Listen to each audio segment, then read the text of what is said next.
Good morning. Welcome back to another training game. When we get an English. Let's go with the Anglo Grunfeld. So he wants to push E5, E4. So I'm going to go D5.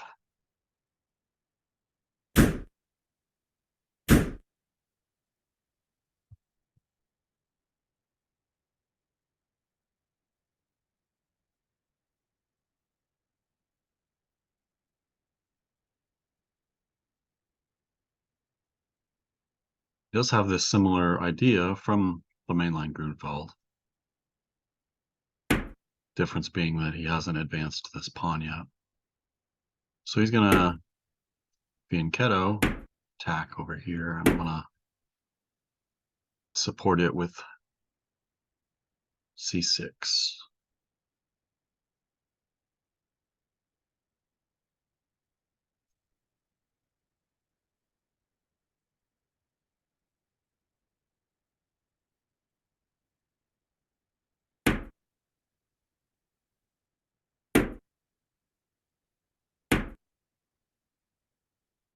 Okay. He wants to bring his knight back over here after he swaps out, maybe.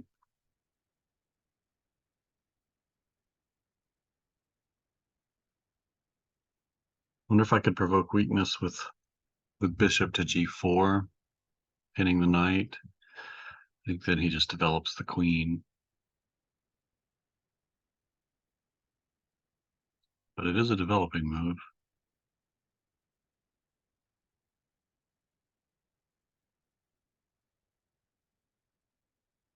I'll just castle. And I hear my dog outside, so I'm gonna have to go grab her real quick. Now I'm even more tempted to play this move just to see if he does want to weaken his king a little bit. And then I can drop it back here. We'll play it and see, and go grab my dog.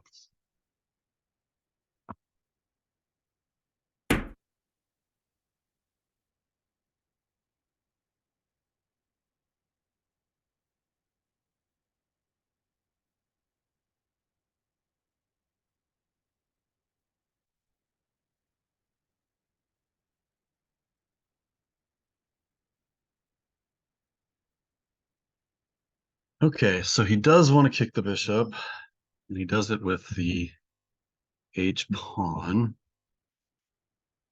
So I can bring the bishop back here.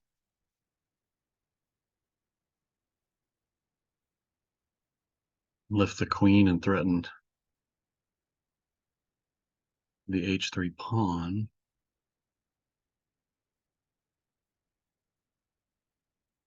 And that adds a little protection to my knight as well. So I think that's what I want to do.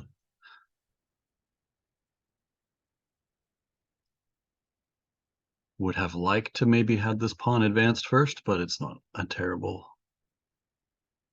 concession.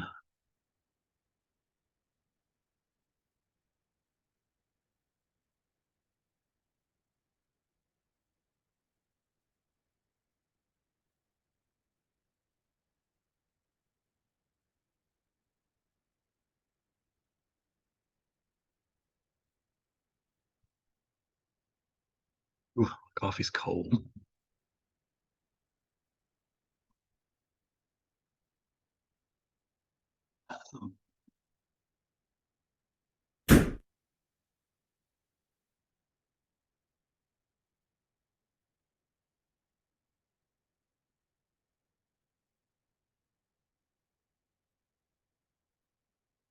Okay, he swaps the knight. And I'm tempted to take with the bishop. I'm gonna take with the bishop just to look at exchanging this off since he's created weaknesses around his king. And if he swaps, I get to put my pawn back in the center. If I had taken with the pawn instead of the bishop, he brings his knight to c3, and then I have this awkwardly placed bishop stuck defending the pawn with my queen. So I didn't want that. And he doesn't want to trade. No tradesies, huh? Okay. Well, I can deal with that.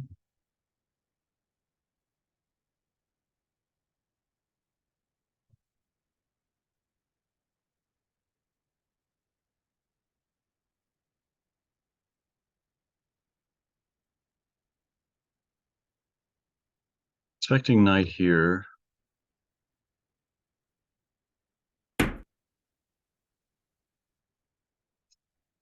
That's also a perfectly logical move. But knight here will also defend the h3 pawn.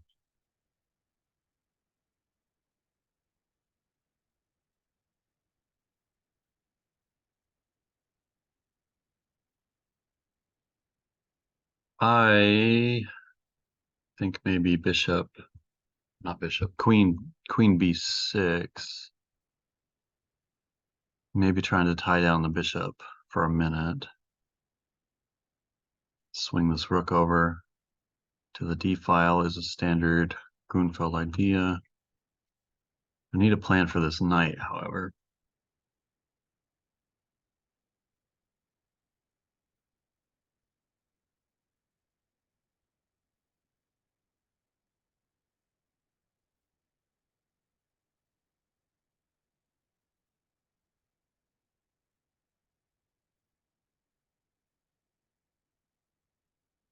Maybe we get the bishop out over here and pin the knight. He develops the rook.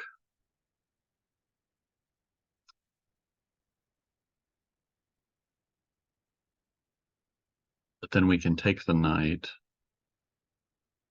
Rook takes, and we win the central pawn.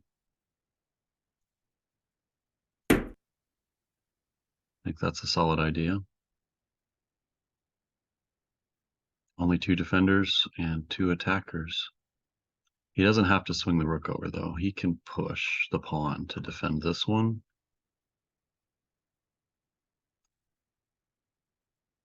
So he does have a chance to save the pawn.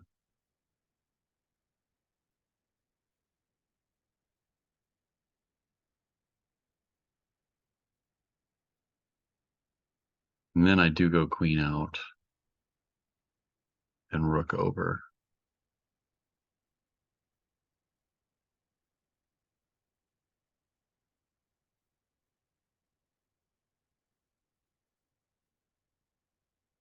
Could just develop his bishop as well to try and to defend the pawn. That's a natural move.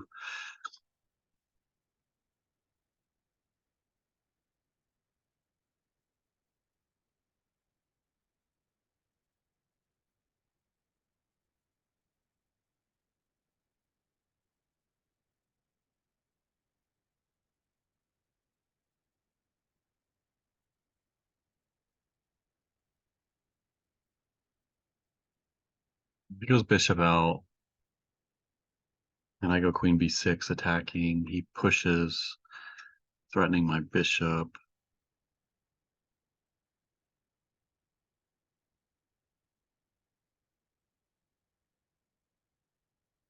I think I want to trade, maybe just back it up and maintain a little bit of pressure.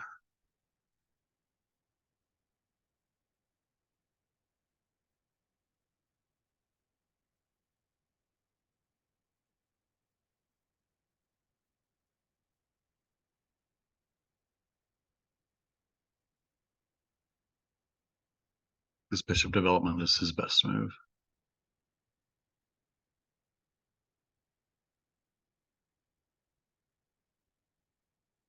And let's see, I could go, I have options with my queen, either any of these three squares.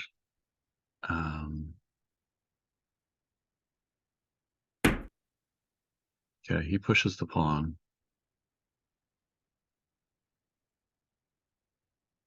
And now queen b3.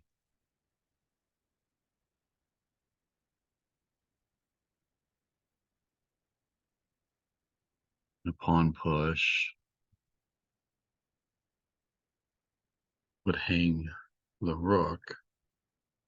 So he would need to develop the rook to b1. That hangs this pawn.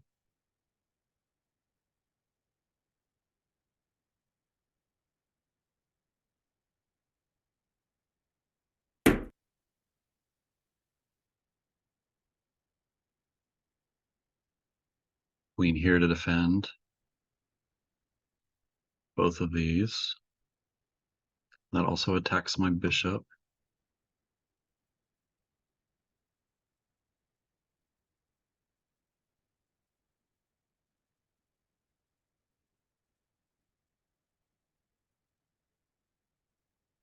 Which I think I'll spend a tempo trading here in the center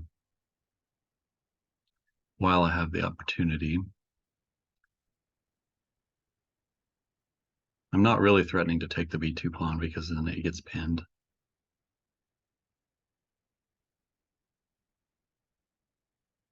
But it does tie the bishop down to its defense at the moment.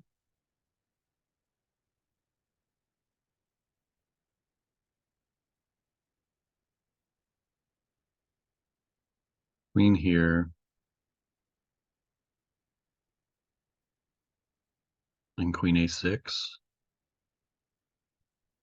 Followed by rook e1.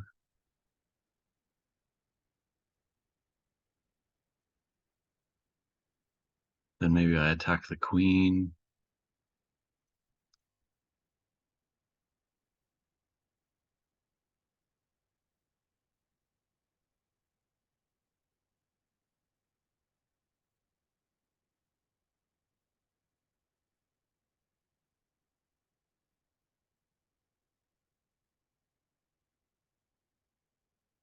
Queen c2. C takes d, e takes d.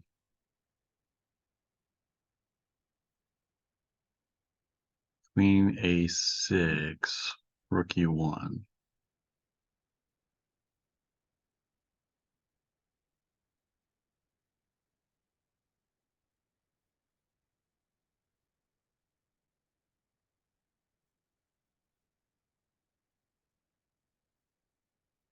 Bishop d3.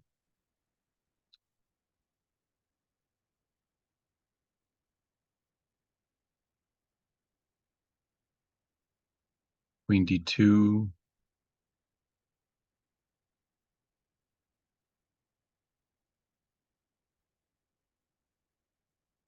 Rook d8.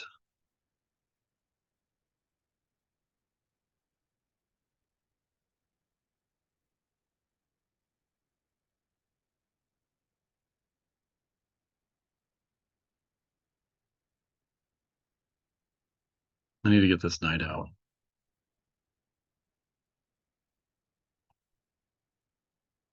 Really need to get this knight out. So queen here takes in the center, takes.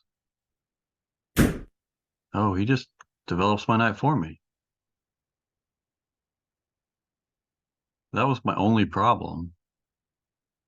What is his plan with that? That just seems very, very generous on his part. Like that is my only problem, was getting that knight developed. But he just did it for me. I don't think he's got compensation down this. Like, I'm confused by that move. What his idea was behind that.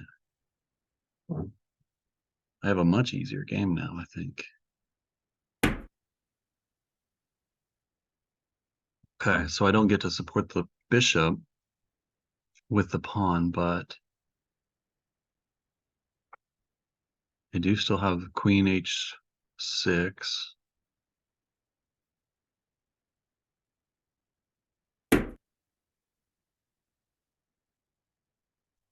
Rook e1, bishop here.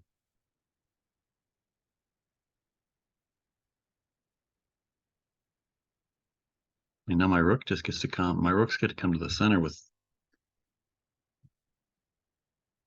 some pretty good tempo.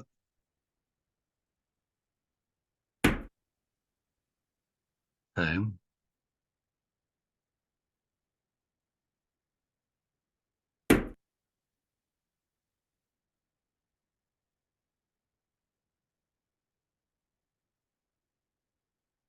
Now I've even got knight b4 threatening to come into c2. So he comes here to defend b4, keep my knight out of b4. I'm going to bring a rook to the center and to threaten to discover. He could come here. No, he can't. He's got to keep the knight defended.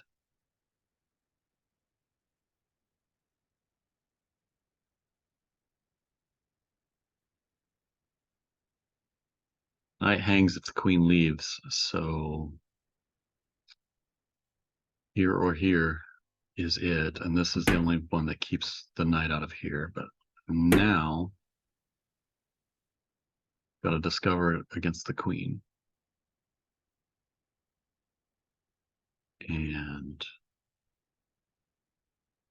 you can bring the queen here to defend against that discover.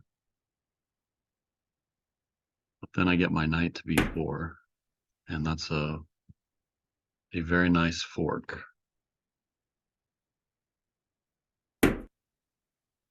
That he has no defense against.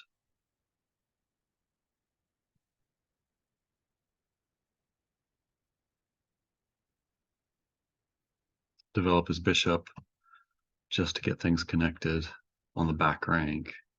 Knight here.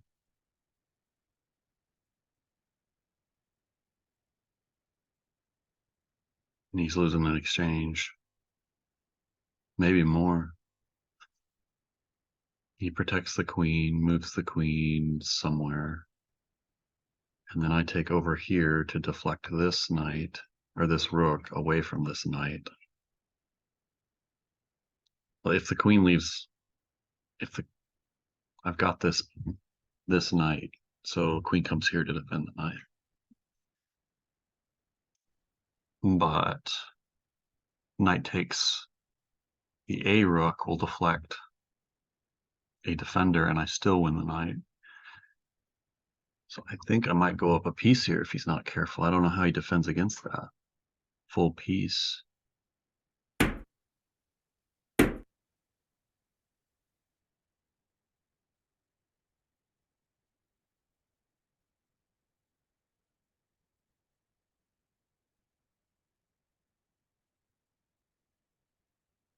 I'm going to go up a full rook.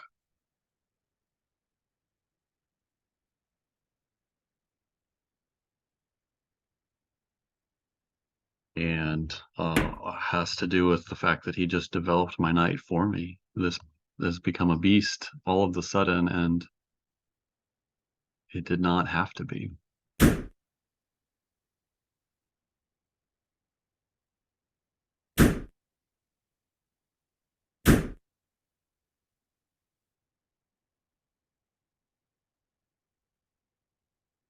Bishop's hanging.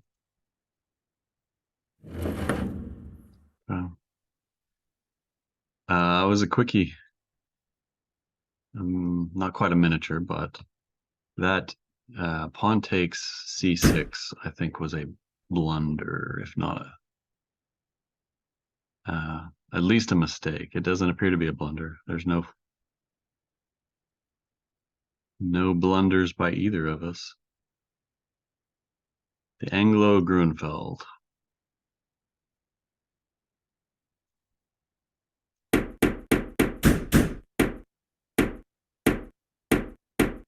Okay. It's calling this an inaccuracy, but I really find that I guess I could have supported from over here, but in these symmetrical structures in the Grunfeld, c6 is usually a very good idea to at least blunt this bishop. It's just a well-rounded move that I think Scott Svidler's endorsement. So I'll play it.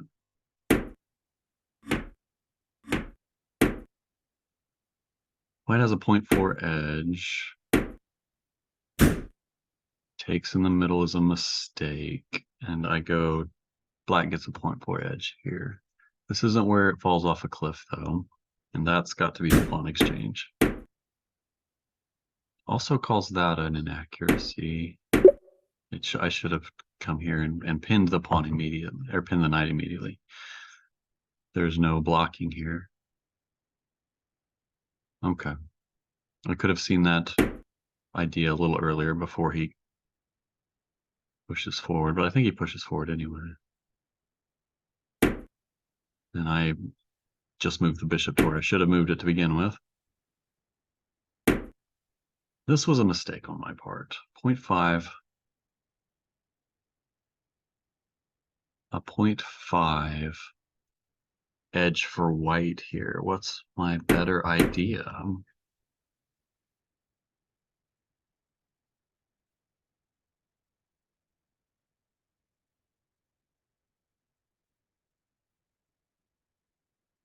The take?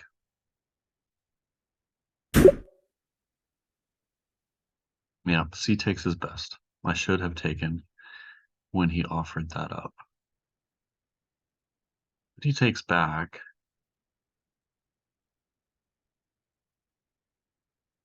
And it's an isolated queen pawn. Then I've got queen a5 and rook d8, and that pawn looks very difficult to defend. He's going to bring the knight over. After he gets the rook unskewered or unpinned. But this becomes a pretty significant target. Although I've got this to worry about as well.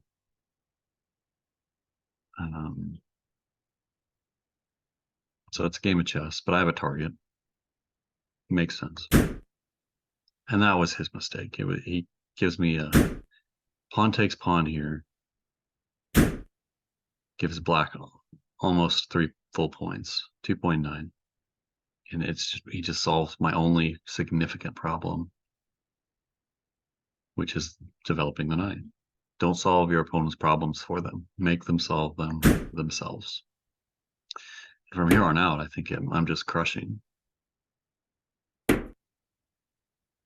Best move. Okay, so that was not the most accurate, but okay. I liked the bishop move because it forced the queen to go somewhere. It gave him a chance to stumble, and I've got the rook development anyway. It's coming. Just wasn't sure which file I was going to go to, and then here's my knight's coming in, and this is just unstoppable.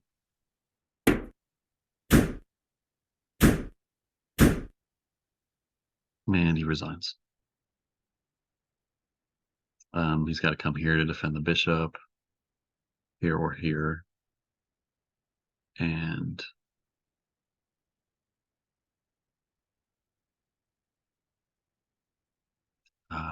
no, not here. That's my bishop's on that, so he really only has here, and then I'm going to take this pawn, threaten his rook, so it's not looking good for him. Well, thank you for watching some more chess with me. Come back, and I'll try to give you some more entertaining games.